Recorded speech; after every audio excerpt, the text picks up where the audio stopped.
Welcome to the Week 4 C-Trans Supervisor Fantasy League Week in Review. I am your host, Eric, and I am your other host, Eric. We sincerely thank you for joining us here each and every week as we break down each matchup, provide commentary, advice, and hopefully a little fun. Let's jump right into the action this week. First up, we have Any Given Sunday versus Generic Football Team.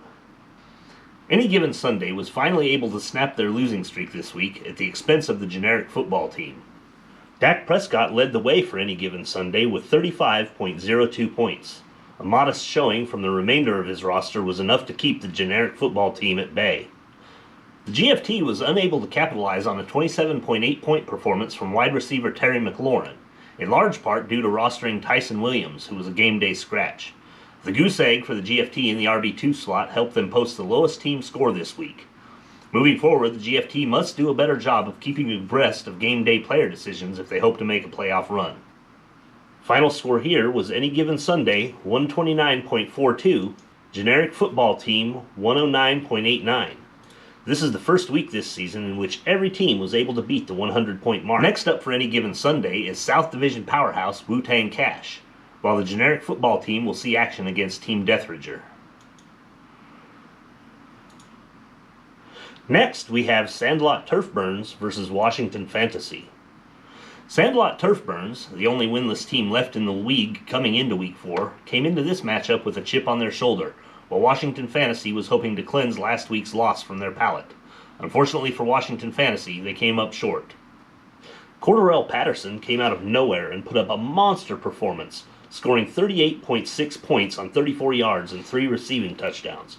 Bolstered by decent performances from Russell Wilson, as well as a Buffalo defense that shut out their opponent, the Sandlot Turf Burns came away from Week 4 with their first win of the season. Team owner Mike Jordan was pleased with his team's performance and looks to be heating up as we begin the mid-season stretch. Washington Fantasy looked to have a great week with outstanding performances from Aaron Rodgers, Austin Eckler, and DJ Moore.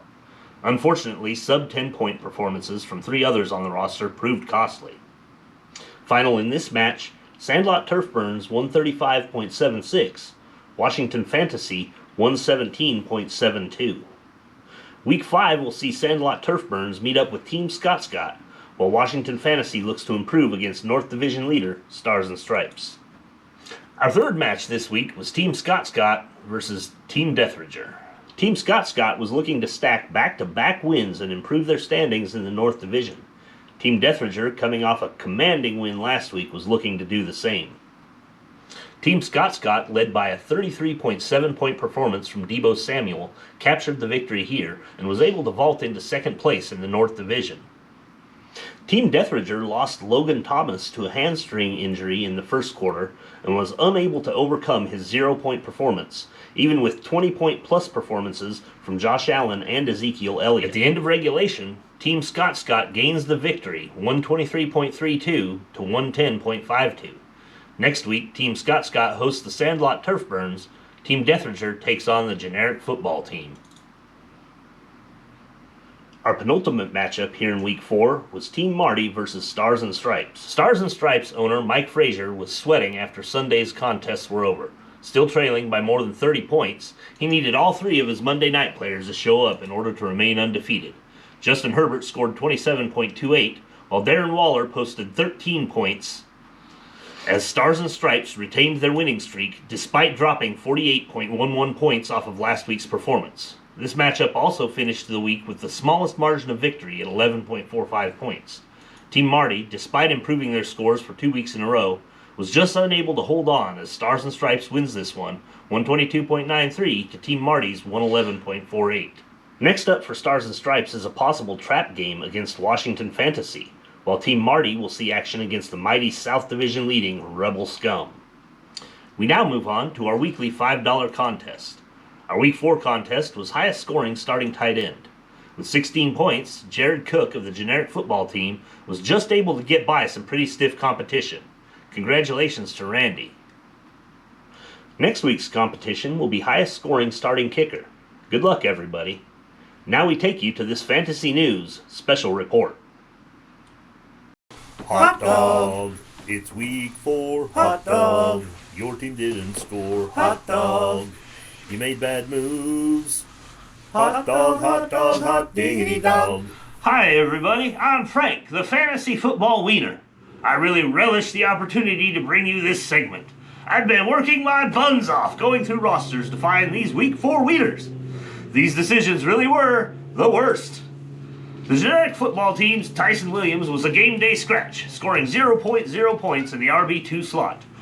Randy was a fantasy football wiener. Washington Fantasy started the aging Aaron Rodgers over a red-hot Matty Ice, costing himself 9.4 points. Couple this with a nod to C.D. Lamb over Kenny Golladay for another 12.8 points, and Washington Fantasy could have pulled this match off. Instead, Corey was a fantasy football wiener. Hey, that's it for Week 4. Hot dog. It's week 4. Hot dog. Your team didn't score. Hot dog. You made bad moves. Hot dog, hot dog, hot diggity dog. Finally this evening, we bring you our Week 4 main event, Wu-Tang Cash versus Rebel Scum. And what a main event it was, Eric. 2 of only 3 undefeated teams met in what many observers are calling the match of the season.